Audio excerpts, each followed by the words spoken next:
She said, "I don't shake your kind's hand." Next day, $2. 4 Your B time is up. deals. I'm taking Collapsed control. instantly. Effective immediately. Hello, everyone. Before we begin I understand today's the implications of video, what I'm I about to need say, your but help. we cannot move forward We've with the launch. noticed that the The system channel is isn't secure. losing traction, and subscribing is one of the Execute the best ways countermeasure. you can help us. I want this contained It's in quick, 60 seconds. free, The badges. and allows They're us all to turning continue red. bringing you great content. Your This can't be support happening. means everything. Let's keep this channel growing collectively. Where are you watching from?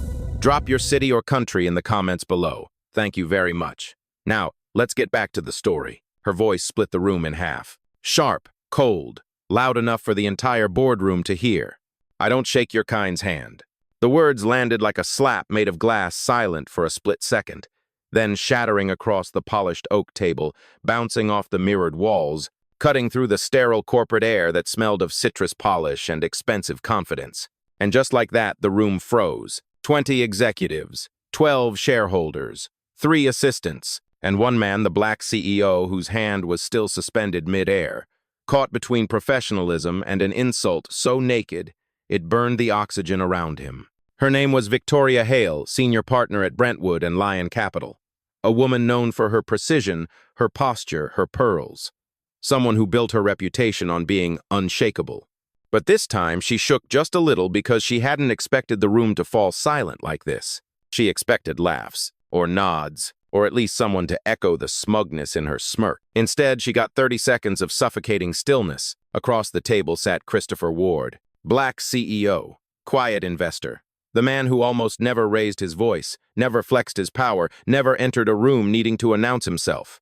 He simply existed, and that apparently had been enough to offend her. Christopher lowered his hand slowly. No twitch of anger, no shift in eyebrows, not even the smallest ripple across his face. He just blinked once, deliberately, like he was filing her words into some internal vault marked expected. Behind him, his assistant Mia stiffened, breath-catching. To his right, a junior analyst, Evan, looked like he wanted to disappear into the carpet. Everyone else? They stared at Victoria, waiting for her to realize the gravity of what she'd just done. But she didn't. She doubled down. "You people really don't get boundaries, do you?" she said, smoothing her blazer as if brushing off dust. "This is a multi-billion-dollar negotiation, not whatever you're used to." Christopher didn't move. He didn't argue. He didn't defend himself. He didn't even glance at the stunned faces around the table. He simply inhaled once, slow, steady like a man who had learned long ago that patience can be sharper than retaliation. And for a moment, for a very thin, painful moment, no one knew which direction this story was about to turn. Before his next breath, the narrator's voice cuts in calm, steady, pulling the viewer closer.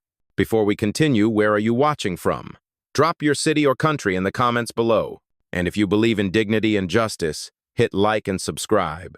These stories spark change. And we're glad you're here." Now, back to Christopher Ward. Quote, "The camera of the mind swings back to the boardroom where tension clings to the air like static before a storm. Victoria crossed her arms, satisfied with her performance. "You can sit, Mr. Ward," she said, dismissing him with a flick of her wrist. "Let the real executive speak." The words hung there. Heavy. Ugly. Calculated. A few people shifted uncomfortably. Someone coughed. Someone else scribbled a note just to avoid eye contact. Evan, the junior analyst, whispered under his breath, barely audible. "Did she really just say that?" Mia swallowed hard. Yes, she did. But Christopher? He didn't flinch. Not even once. Because he had heard this tone before years ago, when he was 24 and trying to raise money for his first startup. He heard it again at 29, at 35, at 40. Different rooms, different faces. Same sentence hiding behind different words. He breathed out, steady as stone. "Are we ready to begin the review?" he said calmly to the group, ignoring her completely. But she laughed. "Oh, sweetheart, you don't get to lead this meeting." She tapped the stack of documents with a French manicured finger. "This deal is $2.4 billion. And you," she paused, letting her gaze sweep him like a judgmental scanner, "should be grateful you were even invited." A few executives winced. Someone muttered, "Jesus." But before anyone could correct her, Victoria leaned forward, eyes cold. "Next time, don't assume everyone is obligated to shake your hand. Not your kind. Not here." Silence slammed into the room again, this time heavier, this time irreversible. But Christopher Ward, the man she believed was insignificant, sat back in his chair with the quiet confidence of someone whose power does not need volume, someone whose silence was not weakness. But warning, someone who knew exactly what those words were going to cost her. The next morning she would learn. But right now, the room didn't know they were witnessing the beginning of a fall so fast. It would rattle an entire industry. The boardroom stayed frozen long after the echo of Victoria's insult died. It was the kind of silence that didn't drift away. It hovered, thick and electric, as if the air itself was waiting to see how he would respond. But Christopher Ward didn't flinch. He didn't shift in his chair. He didn't clench his jaw. He didn't even look offended. Instead, he simply folded his hands on the table, with a patience so calm it made everyone else uneasy. Across from him, Victoria mistook that calm for weakness. Mistake number one. She clicked her pen twice, sharp, smug, rhythmic, and said, "Since we're done with introductions, let's move on. Some of us have real responsibilities." Everyone understood what some of us meant. Everyone heard the weight behind it. A few executives broke eye contact with Christopher, the guilt too obvious on their faces. But he still didn't react. He just watched her quietly, steadily, like a man observing a storm he had already predicted. Mia leaned in slightly, whispering, "Are you okay?" Christopher nodded once. A slow, deliberate motion. More than okay. He was composed, settled, anchored. Because while everyone else saw a man being disrespected, he saw something else entirely. A chessboard, and a queen who didn't realize she was standing on the wrong color square. Victoria opened the binder of documents with a theatrical sigh. Let's start with projected earnings. As you'll see, Brentwood and Lyon bring structure something your team reportedly lacks. Reportedly. Another jab, soft but poisonous. She slid the binder across the table a bit too aggressively, letting it stop in front of Christopher like she was feeding scraps to a stray dog. He didn't touch it. He didn't touch anything she handed him. Not out of pride, out of principle. And that subtle refusal unsettled her more than any argument could have. She cleared her throat. "Mr. Ward, are you following?" He answered gently, perfectly. "And you have no input?" she asked, eyebrow arched. "Not yet." His voice was soft, controlled, but something in the way he said it made several executives shift in their seats. Because "not yet" didn't sound passive. It sounded like a warning. Evan, the junior analyst, kept staring at Christopher as if studying him like a puzzle piece that didn't fit the picture Victoria kept painting. Finally, he whispered to the coworker beside him. "He doesn't seem upset." "Would you be?" the coworker murmured back. Evan hesitated. "Honestly? Yes." Quote, "Then maybe that's why he's at this table," she replied quietly. "And we're not." Victoria continued flipping pages, pretending not to notice the strange shift in the room's temperature. But she felt it. Everyone did. Power was moving quietly, invisibly toward the man she had just insulted. And that scared her. She slammed one chart onto the table. "This," she tapped it sharply, "is why we're offering to take control of 40% equity. You'll see it makes sense for a partner at your stage." Quote. Another jab. Childish. Desperate. Christopher leaned back in his chair, posture relaxed, hands still clasped. "I understand," he said calmly. His tone was almost soothing, but somehow made her more defensive. "You understand the value of experienced leadership," she corrected him. "No," Christopher replied gently. "I understand your offer." The distinction sat heavily between them. Somewhere down the table, someone exhaled an involuntary, "Oh, damn." Victoria heard it. Her eyes sharpened. She leaned in, ready to claw back control. "Mr. Ward, if you have concerns, say them. This is business, not sentiment." The irony was loud enough to rattle the windows. Before Christopher could answer, Evan, the junior analyst, the one who clearly knew something the others didn't, adjusted his glasses and raised a timid hand. "I think he already knows the numbers better than we do," he said quietly. Victoria snapped, "Evan, I didn't ask you." Quote, "But maybe you should," he said before he could stop himself. His voice trembled, but the words were solid. "I checked the system this morning. His credentials—" "Evan." Victoria's voice dropped an octave. Cold. Threatening. "Sit down." He shrank back into his chair, cheeks burning. Christopher didn't move. He didn't protect the boy, didn't correct the woman, didn't defend anything. His silence was sharper than confrontation. It made Victoria restless. She stood abruptly, pacing behind her chair. "You know what? Let's just proceed without unnecessary commentary. We need clarity, structure, discipline." She was talking to the room, but glaring at him. And yet Christopher remained carved from stillness, like marble holding breath. He finally spoke, softly. Miss Haley, are you finished? The question stopped her mid-step. She turned slowly, visibly offended. Excuse me? I asked if you were finished presenting your assumptions, he repeated, voice calm but carrying a weight she didn't recognize yet. The room leaned in instinctively, subconsciously because something in his tone suggested the tide was about to turn. Victoria lifted her chin. I'm finished when I decide I'm finished. Christopher nodded. Once, a respectful gesture, but then he added, good, because next, it's my turn. The room went dead still. A storm hadn't arrived. The storm had been sitting at the table the whole time, quiet, patient, watching. And now it finally moved. Christopher didn't raise his voice when he said, it's my turn. He didn't need to. The gravity in his tone shifted the entire boardroom by itself. Chairs stiffened, spines straightened, papers paused mid-air. Victoria blinked, confused for half a second, before forcing a laugh that sounded like glass scraping steel. Oh, you have something to add? She said it lightly, but the muscles in her jaw betrayed her. Christopher didn't answer immediately. He let the question hang, let the silence press against everyone's chests just enough to make them inhale. When he finally spoke, it was calm. Even. I do. He reached not for her binder, but for his own slim black folder. He didn't open it. He simply placed it on the table with the softest tap, but the sound felt loud, like a judge setting down a verdict. Across the table, one of the senior partners, Leonard Quinn, frowned. Is that your analysis of the deal? Christopher shook his head gently. No, it's the future. Yours, mine, and this company's. A few executives shifted anxiously. Victoria rolled her eyes. Spare us the theatrics, Christopher. We're here to make serious decisions. He looked directly at her. We are. It wasn't a comeback. It wasn't a threat. Just a statement carved too clean to ignore. Victoria attempted to reclaim control, pacing slightly behind her leather chair. You know, this is exactly why deals collapse. Emotions, egos, sentiment. She waved her hand dismissively. Let's keep the conversation professional. A murmur moved through the table like a ripple. Professional, coming from the woman who had just said, I don't shake your kind's hand. Someone coughed awkwardly. Mia's eyes narrowed. Avon stiffened. Leonard looked away. Christopher didn't flinch. He leaned forward slightly, elbows on the table, hands forming a calm, measured steeple. Let me be clear, he said. Nothing I do comes from emotion. Victoria scoffed. Everything you've done so far has been... He interrupted her without raising his voice. In fact, Miss Hale, I am the least emotional person in this room. A few eyebrows shot up. Someone muttered. He's not wrong. Victoria crossed her arms. Is that so? It is, he said. Because unlike you, I don't confuse arrogance with authority.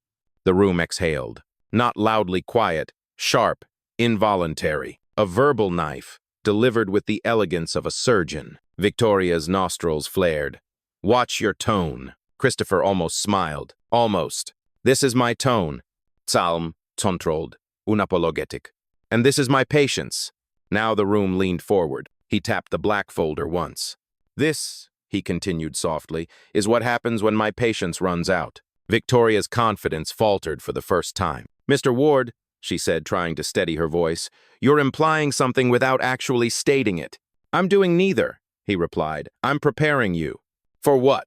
Leonard asked. Christopher turned his head slowly, meeting his eyes. For consequences.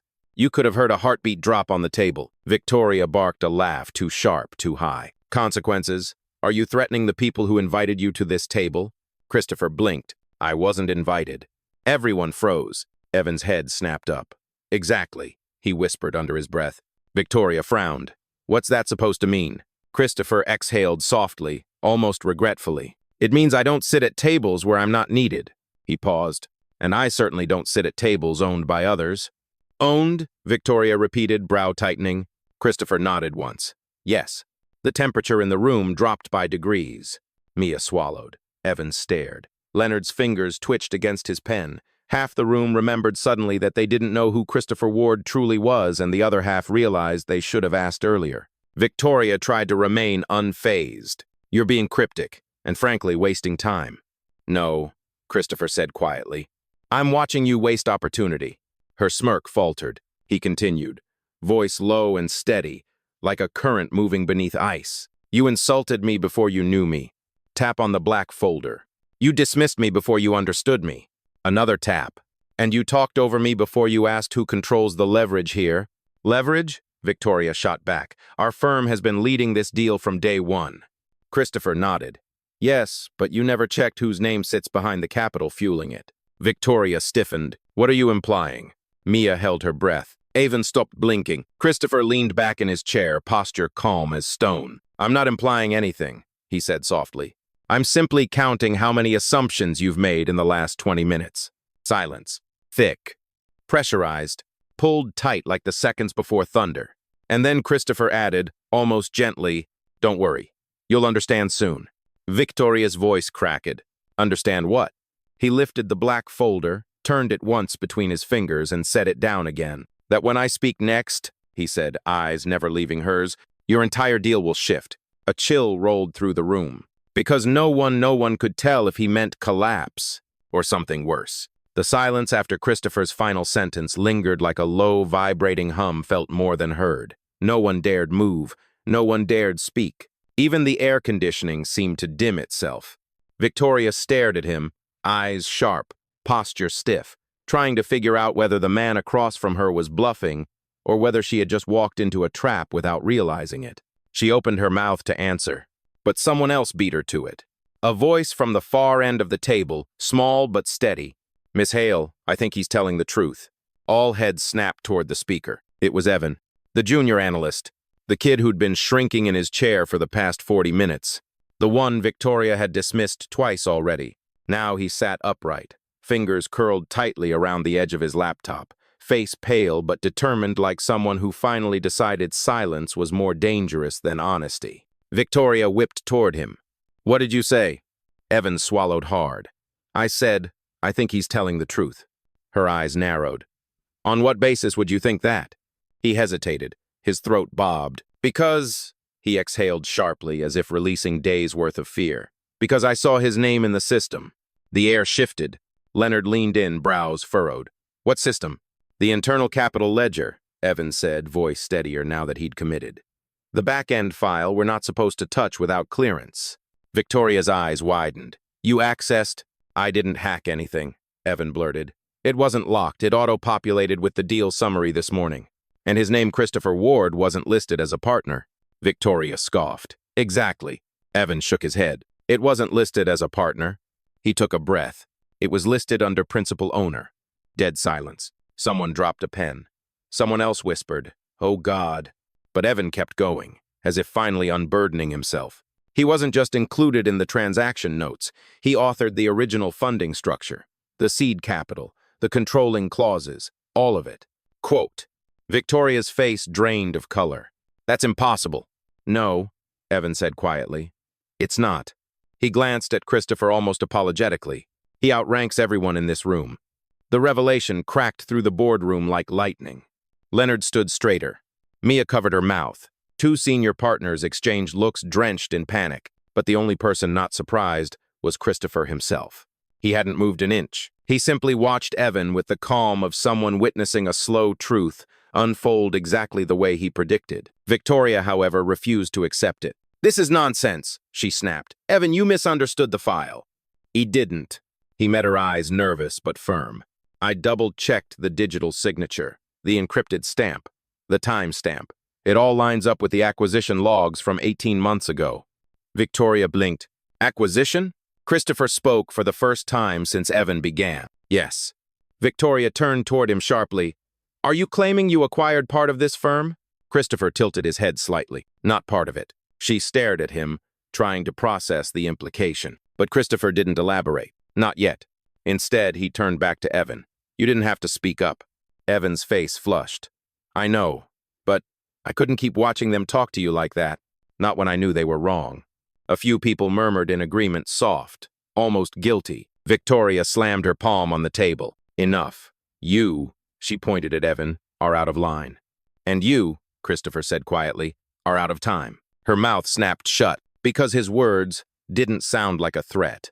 They sounded like a verdict. Leonard cleared his throat. Christopher, Mr. Ward, if this is true, then why keep your position hidden? Christopher answered calmly. Because power reveals character, and I needed to see yours. Victoria stiffened, heart pounding visibly in her throat. You provoked me, she whispered. No, Christopher corrected. You exposed yourself. The room held its breath.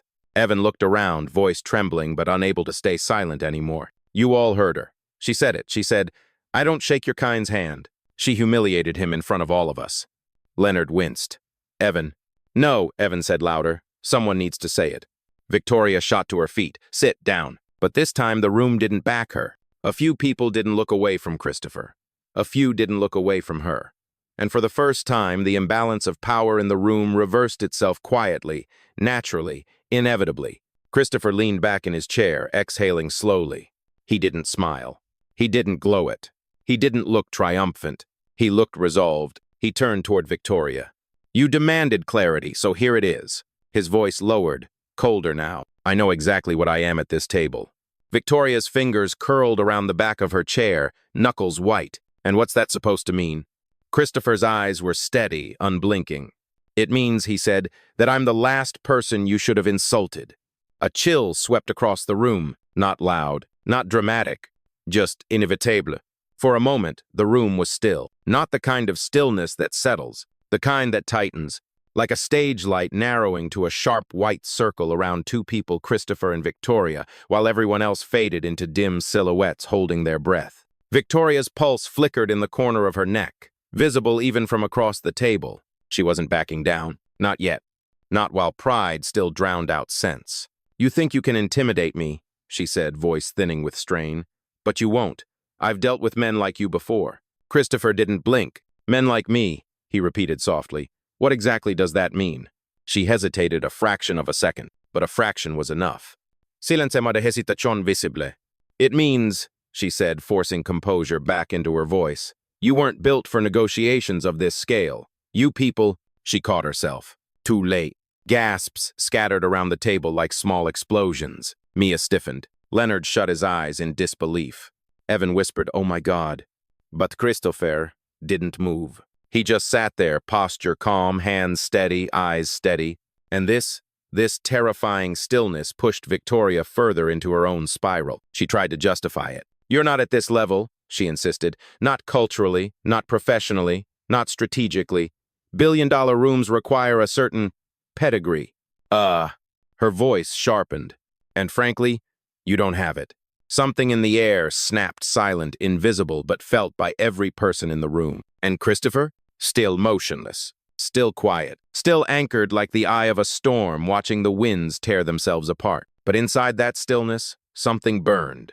A memory, a room, a chair, a 30-year-old him sitting in a cheap suit, palms sweating, holding a pitch deck he had worked on for 6 months. A white investor flipping through it without looking up, saying, you don't fit what our clients expect, followed by, not the image we want associated with high-value assets. And finally, try something smaller, something appropriate. He had left that meeting with a rejection, a headache, and the quiet vow that he would remember every face in every room that tried to shrink him. And now, decades later, a different room echoed the same poison. Not the image, not the pedigree, not your kind. The words weren't new. They were old injuries reopened. But this time, the wound didn't bleed. It hardened. Christopher inhaled once, slow enough that it felt deliberate, precise. Miss Hale, he said, voice low, this is the 3rd time you've referenced my kind. She lifted her chin, as if clinging to a higher moral ledge. You're twisting my words. No, he said, I'm repeating them. Her mouth tightened. He continued. You've belittled my presence, my qualifications, my right to sit here. That is your choice. He leaned forward slightly, not aggressive, but unignorably steady. But now you're about to make a mistake you can't take back. She bristled. What mistake? Christopher didn't answer immediately. He let the question linger, sinking its weight into the room, into her, into everyone watching like a courtroom gallery waiting for a verdict. Then, with a quiet that chilled the spine, you're about to speak from anger instead of strategy. Victoria scoffed. I'm perfectly calm. No, he said. You're cornered, and cornered people swing blindly. Her face darkened. If you're trying to provoke me, it won't work. I'm not, Christopher replied. You're doing that to yourself. Her composure finally cracked. You want honesty? She snapped. Fine, you don't belong in this room. You shouldn't have been invited. You don't have the background, the history, or the refinement for billion-dollar negotiations. This, she gestured around the table, isn't where your story belongs. The room froze. Not a breath moved. Even sound seemed to pause. That was it. The peak. The breaking point. And the irony was brutal. She thought she was ending him. She had no idea she had just ended herself. Christopher exhaled, steady as winter. Thank you, he said softly. Victoria blinked. For what? For confirming exactly what I needed to hear before making my decision. Her brow tightened. What decision? Christopher's eyes lifted not just to her, but to every executive watching, every shareholder, every trembling junior, every guilty partner. The decision, he said, of what happens to your $2.4 billion deal next. Something in the room shifted. Fully. Finally. Violently quietly. Christopher leaned back, posture composed, voice calm as a blade laid flat on a table. And now, he said, we move to consequences. The room didn't know it yet, but the temperature had already changed. Not warmer. Not colder. Just different, like the moment before a power grid switches from one source to another. Victoria stood stiff, jaw clenched, waiting for him to lash out, defend himself, raise his voice, prove her point. But Christopher Ward never raised his voice. He simply reached into his jacket and pulled out his phone. Not hurried, not theatrical, not dramatic, just inevitable. A hush rippled across the table, instinct, primitive, like animals sensing a shift in the wind.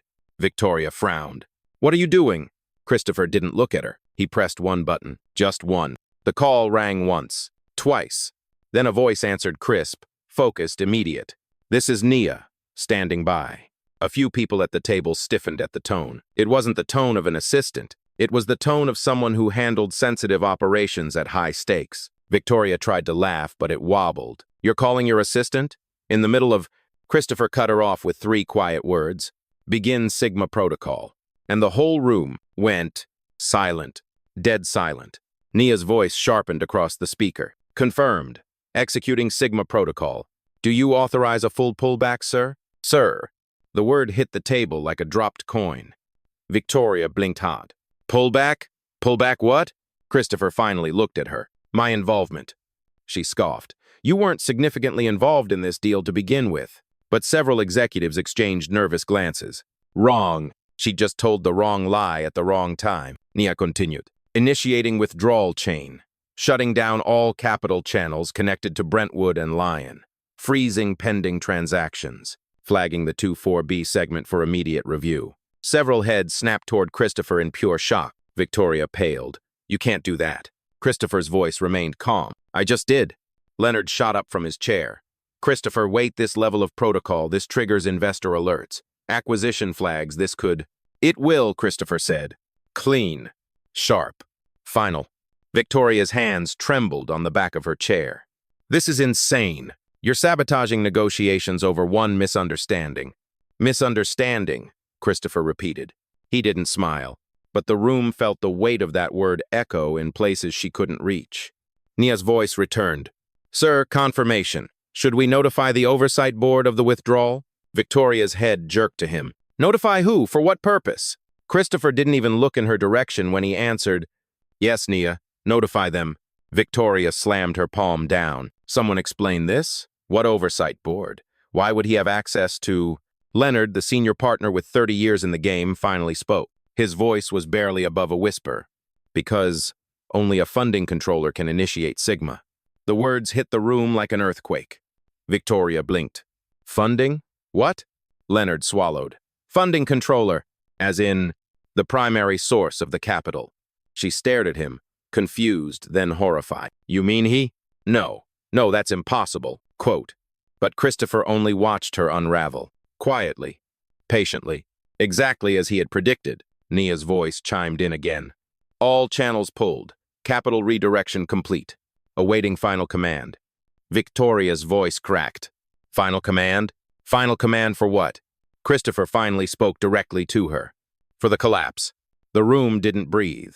Victoria shook her head, whispering like someone trying to talk back a nightmare. You think you can threaten us? We're Brentwood and Lion. We don't collapse. Christopher's voice cut through her denial with the precision of a scalpel. You already have.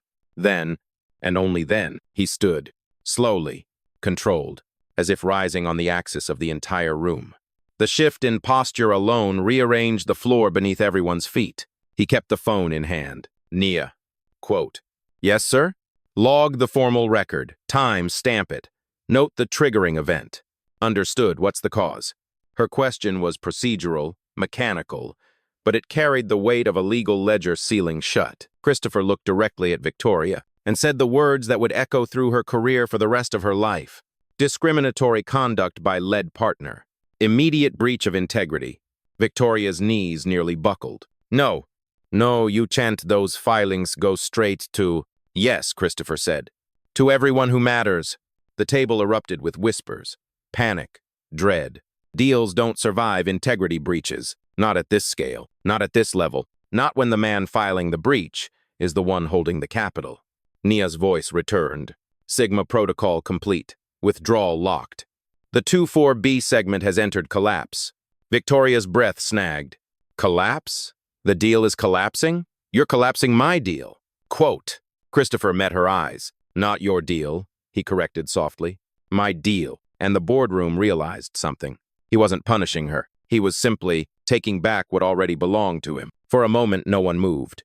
No papers rustled. No chairs shifted. Even the hum of the overhead lights seemed to vanish. Christopher stood there with the phone still in his hand, calm as stone carved by centuries. Victoria stared at him like she was watching the ground crack under her feet slowly, silently, then all at once. You can't, she started. But Christopher's voice cut through her panic with surgical precision. I can, and I did. The room didn't erupt. It simply stopped functioning, stopped breathing, stopped pretending this was still a negotiation. Mia sat frozen, throat tight. Evan gripped the edge of his laptop like a life raft. Leonard looked 10 years older in 5 seconds. Victoria shook her head, unable to process it. This is ridiculous. You don't have that authority. Christopher raised an eyebrow. Authority is granted. Ownership is inherent. She blinked. Ownership of what? He didn't answer her directly. Instead, he turned toward the room. Some of you already know the truth, he said softly. Some suspected it. Some chose not to look too closely. Eyes shifted, hands fidgeted. A few executives didn't dare raise their gaze. But now, Christopher continued, everyone is going to understand exactly where you stand. He tapped his black folder once. It was not loud, but the sound sliced through the air like a gavel. This, he said, is the acquisition log for Horizon Equity Group. Victoria scoffed, faint, shaky. What does Horizon have to do with us? Christopher met her eyes with a look so calm it chilled her. It's the holding company that owns Brentwood and Lyon. The words dropped like a silent bomb. Someone whispered, no way. Another muttered, oh my God. Christopher didn't pause. Horizon purchased this firm 18 months ago, quietly, strategically. Victoria's voice cracked. That's not possible. It's public record, Christopher replied. But most people don't bother to read past the first page of a restructuring document. Evan flinched slightly because he had read it, and now he knew why it felt strange. Christopher continued. And Horizon Equity Group has a controlling owner. One person whose signature sits above every line of capital that flows through this building. He tapped the folder again. Mine. Victoria staggered a step back. You're the owner? You own Brentwood and Lyon? Christopher tilted his head gently. I own the parent structure that owns Brentwood and Lyon, which means I own your board seats, your compensation packages, your bonus pools, your capital channels, your compliance team, your future. A gasp rippled through the room like a shockwave. Victoria's lips parted, soundless. Her eyes darted wildly from face to face, searching for anyone to contradict him. No one did. They couldn't. Christopher took one step closer, not threatening, but undeniably in control. You told me I didn't belong in this room, he said quietly. You told me I didn't have pedigree, refinement, or a place here. Quote. Victoria's hands trembled. And yet, he continued, you've been working for me for 18 months. Her knees buckled so suddenly she had to grip the back of her chair to steady herself. Christopher's voice lowered, precise. You dismissed me without knowing who I was. You insulted me without understanding what I controlled. You talked down to me believing I was beneath you. He paused, letting the weight settle. And in doing so, Miss Hale, you revealed everything I needed to know about your judgment. Victoria opened her mouth, voice barely a whisper. Christopher, I didn't mean... He raised a hand. I don't need your apology. Her breath hitched. I don't want your apology. A tear gathered at the edge of her eye, but she blinked it away, pride warring with fear. "You said you don't shake my kind's hand," he said softly. "And you're right." He stepped past her, slow, deliberate, decisive. "We do not shake hands." Quote. He paused at her shoulder. "We signed terminations." The room trembled. He turned slightly, addressing Nia still on the call. "Nia, log the personnel recommendation." "Yes, sir," she replied. Her tone held no hesitation. Victoria broke. "Christopher, please listen, I didn't know." "That," he said, "is the problem." Every molecule of power in the room shifted toward him like gravity had realigned itself. Christopher looked over the table at every executive who had watched, who had doubted, who had stayed silent. Then, delivering the line that would haunt careers for decades, "You mistook silence for submission. That was your last mistake." The room collapsed into stunned, breathless, irreversible truth. For 3 long seconds after Christopher's last words, no one breathed. 3 seconds where reality tried and failed to catch up. 3 seconds where a billion-dollar firm, built on pride and presentation, suddenly felt small. Then the world snapped back in. Nia's voice came through the speaker. "Awaiting termination directives, sir." The room jerked like the floor shifted. Victoria staggered back a step, gripping the chair with both hands as if the leather itself might keep her job from slipping away. Christopher, wait, don't do anything rash," she pleaded, voice shaking. But it wasn't her voice that mattered anymore. It was the sound of the system responding. A soft digital beep echoed from the glass wall monitor as the firm's internal dashboard activated screens flickering with alerts like the early tremors of an earthquake. "Avon gasped," Leonard swore under his breath. A few senior partners looked like they'd just swallowed knives. Red notification windows popped up one after another. Access revoked. Account flagged. Clearance level removed. Termination under review. Victoria stared at the screen, pupils shrinking. What is happening?" she whispered. Christopher answered her without turning. "Sigma protocol locks out personnel tied to integrity breaches." "That's not possible," another partner choked. "Only a controlling owner can." He stopped mid-sentence, because he finally understood. Christopher turned his head slightly, voice razor smooth. "Now you understand who sits at the top of your hierarchy." The lights flickered briefly, but enough to make every heart jump. The firm's automated system, tied to Horizon Equity's governance structure, was absorbing the command. This wasn't a warning. This wasn't a bluff. This was a structural-level consequences chain running in real time. Victoria's badge, still clipped neatly to her blazer, buzzed once. Then, right in front of everyone, it glowed red. Her eyes widened in horror. No, this can't be my badge, my clearance. Someone stop this." "It will stop," Christopher said quietly, "once the system finishes removing you." She staggered again, breath catching like she'd been punched. Mia covered her mouth. Evan stared, frozen. Leonard lowered his head in resignation. Another senior partner tried to salvage what he could. "Mr. Ward Christopher, please. Let's discuss alternative sanctions, mediation, a suspension." Christopher looked at him with calm finality. "You want mediation for discrimination?" The partner cowered instantly. Nia's voice returned. "Sir, first clearance revoked. Second clearance pending. Do you want to proceed with full termination sequence?" Full termination sequence. Those words rang through the boardroom like a thunderclap wrapped in velvet. Victoria shook her head violently. No, Christopher, please. You can't destroy my entire career over a what?" She couldn't finish the sentence, because the truth of it hung in the air. This wasn't a misunderstanding. This wasn't a slip. This was a pattern, a belief, a rot laid bare. Her voice cracked to almost nothing. Over a moment of anger, Christopher finally turned to face her completely. His silence alone was colder than a verdict. "Miss Hale," he said softly, "this isn't anger." She froze. "This is accountability." Her throat closed. "And accountability," he continued, "doesn't negotiate." A sudden chime echoed as the system finalized the internal audit. On the glass screen, in unmistakable black and red letters, "Employee status. Victoria Hale terminated. Effective immediately. Hadnis Bokl." This time she didn't hide it. She collapsed into her chair, face blank, stare hollow, as if the world had split, and she fell through the crack. A beat passed, then another shockwave. Another badge on the table lit red, this time belonging to Daniel Pierce, a senior partner who had snickered earlier. Then another, and another. Every executive who had backed Victoria's behavior, every partner who sat silently, complicit, every person who let her speak unchecked, one by one their badges turned red. Evan whispered, "He's clearing the entire culture." Mia whispered back, "No, he's cleaning it." The last badge buzzed and went dark. Nia's voice chimed again. "Clearance removals complete. Integrity purge successful. The firm is stable." Stable. But the room was anything but. Victoria stared at the table, broken in a way money couldn't repair. The executives with red badges stood up slowly, some trembling, some stunned, some pale as paper. Christopher didn't look at them. He didn't have to.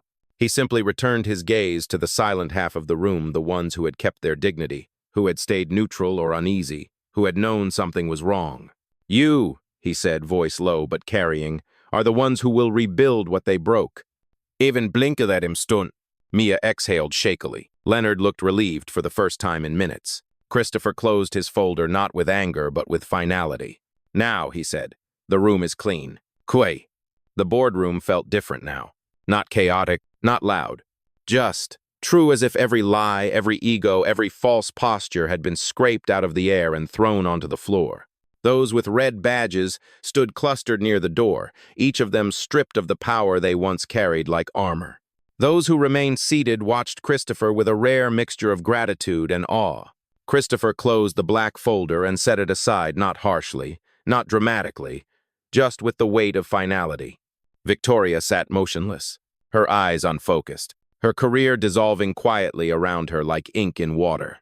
One of the senior partners finally gathered enough courage to speak. "Mr. Ward, Christopher, what happens now?" Christopher looked at him not with anger, but with clarity. "What happens now," he said, "is responsibility." Code. He walked toward the head of the table, the chair that had technically always been his, even when he chose not to sit in it. But today, he pulled it out. Today, he sat, not as a spectacle, not as retribution, but as a correction. He rested his hands lightly on the arms of the chair. "I didn't buy this firm to embarrass anyone," he said calmly. "I bought it to elevate the industry, to create spaces where competence matters more than complexion." A few heads bowed. "Not out of shame, out of recognition," he continued. "But environments reveal themselves. People reveal themselves. And today, we saw exactly who was shaping this room."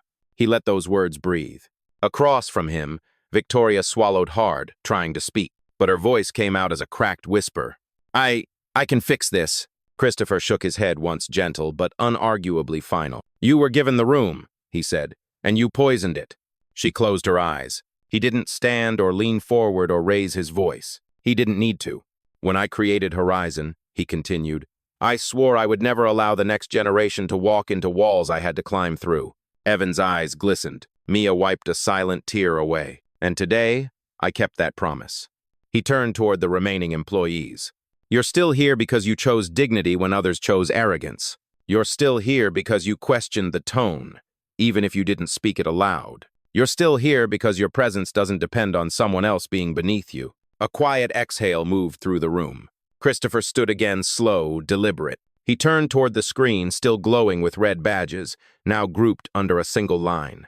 Integrity breach action completed. He faced Victoria, who could no longer mask the tremor in her breathing. "You told me I didn't belong," he said softly. "You told me I lacked pedigree, refinement, history." His gaze didn't waver. "But here's the truth you never considered. I didn't come from your world. I built mine." She looked up at him, broken, defeated, stripped of the superiority she wore like a second skin. He stepped closer, not to intimidate, but to close the story. "I don't need your respect," he said, "and I don't need your approval." Quote. He paused, letting the quiet sharpen the meaning. "I only need the standard. And today, the standard rises." Victoria's breath hitched. A single tear slid down her cheek, but even that didn't move him. He turned away. Christopher addressed the room one last time, every word crisp as ice, warm as truth. "My entire life, I was told that silence was weakness. But silence is only weakness when it protects the wrong people." Quote. He walked toward the door as the remaining team stood, instinctively, in a sign of respect not forced, not performative, but earned. He paused at the doorway, looked back once, and delivered the final line soft, devastating, unforgettable. "He didn't raise my voice today. I raised the standard." Then he walked out, leaving behind a room finally worthy of the future he intended to build. Never mistake calm for weakness. That's where power lives.